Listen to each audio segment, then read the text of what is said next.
ಸ್ವತಂತ್ರ ಹೆಜ್ಜೆಗಳು. ಅಕಿತೋನ ಹೊಸ ಪಯಣ. ಅಕಿತೋ ತನ್ನ ಹೊಸ ಮನೆಯ ಮುಂದೆ ನಿಂತಿದ್ದ. ಕೈಯಲ್ಲಿ ಬಟ್ಟೆಗಳ ಪೆಟ್ಟಿಗೆ, ಮನಸ್ಸಿನಲ್ಲಿ ಅಳುಕು ಮತ್ತು ಉತ್ಸಾಹದ ಮಿಶ್ರಣ.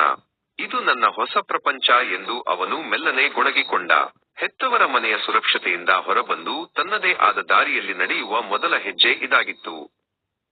ಅಡುಗೆ ಮಾಡುವುದು ಅಂದುಕೊಂಡಷ್ಟು ಸುಲಭವಲ್ಲ ಎಂದು ಅವನಿಗೆ ಮೊದಲ ದಿನವೇ ಅರಿವಾಯಿತು. ಉಪ್ಪು ಹೆಚ್ಚಾದ ಸಾರು ಮತ್ತು ಸೀದ ಹೋದ ರೊಟ್ಟಿ ಅವನ ಮೊದಲ ಸಾಹಸವಾಗಿತ್ತು. ಅಮ್ಮ ಪಕ್ಕದಲ್ಲಿದ್ದರೆ ಎಷ್ಟು ಚೆನ್ನಾಗಿರುತ್ತಿತ್ತು ಎಂದು ಅವನು ಒಂದು ಕ್ಷಣ ಯೋಚಿಸಿದ. ಆದರೂ ಅವನು ಸೋಲೊಪ್ಪದೆ ಮತ್ತೆ ಪ್ರಯತ್ನಿಸಲು ನಿರ್ಧರಿಸಿದ. ಕಾಲೇಜಿನ ಮೊದಲ ದಿನ. ಅಪರಿಚಿತ ಮುಖಗಳ ನಡುವೆ ಅಕಿತೋ ತಬ್ಬಿಬ್ಬಾದ. ದೊಡ್ಡ ಕ್ಯಾಂಪಸ್ನಲ್ಲಿ ದಾರಿ ಹುಡುಕುವುದೇ ಒಂದು ದೊಡ್ಡ ಸವಾಲಾಗಿತ್ತು.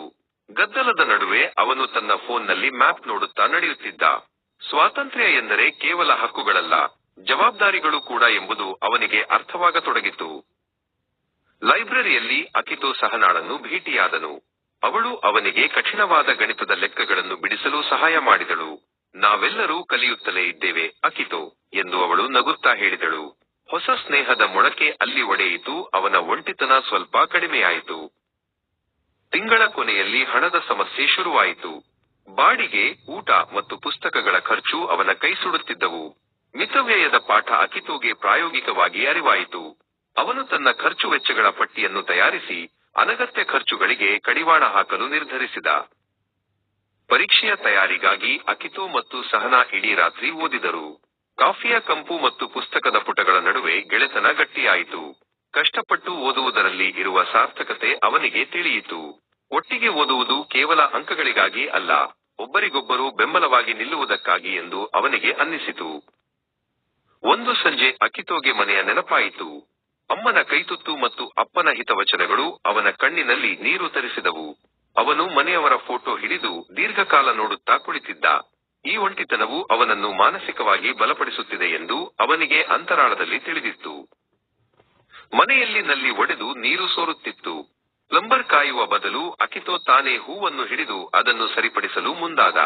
ಬಟ್ಟೆಗಳೆಲ್ಲ ನೆನೆದರೂ ಕೊನೆಗೂ ನಲ್ಲಿಯನ್ನು ಸರಿಪಡಿಸಿದಾಗ ಅವನಿಗೆ ಸಿಕ್ಕಿದ ಖುಷಿ ಅಪಾರ. ತನ್ನ ಕೆಲಸವನ್ನು ತಾನೇ ಮಾಡಿಕೊಳ್ಳುವ ಆತ್ಮವಿಶ್ವಾಸ ಅವನಲ್ಲಿ ಮೂಡಿತು.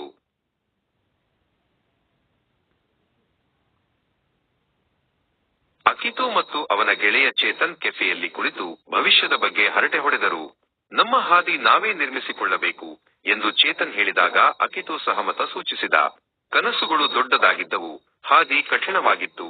ಆದರೆ ಅಕಿತೋ ಈಗ ಹೆದರಲಿಲ್ಲ. ಸಣ್ಣ ಸಣ್ಣ ಯಶಸ್ಸುಗಳು ಅವನಿಗೆ ಧೈರ್ಯ ನೀಡಿದ್ದವು. ರಾತ್ರಿಯ ಮಿನುಗುವ ನಗರದ ದೀಪಗಳನ್ನು ನೋಡುತ್ತಾ ಅಕಿತೋ ತನ್ನ ಬಾಲ್ಕನಿಯಲ್ಲಿ ನಿಂತಿದ್ದ. ಜೀವನದ ಜವಾಬ್ದಾರಿಗಳು ಅವನನ್ನು ಒಬ್ಬ ಪ್ರಬುದ್ಧ ವ್ಯಕ್ತಿಯನ್ನಾಗಿ ಮಾಡುತ್ತಿವೆ ಎಂಬ ಸತ್ಯ ಅವನಿಗೆ ಖುಷಿ ನೀಡಿತು. ನಾನು ಬೆಳೆಯುತ್ತಿದ್ದೇನೆ ಎಂದು ಅವನು ಹೆಮ್ಮೆಯಿಂದ ಅಂದುಕೊಂಡ. ಅವನ ಸ್ವತಂತ್ರ ಪಯಣ ಈಗಷ್ಟೇ ಆರಂಭವಾಗಿತ್ತು.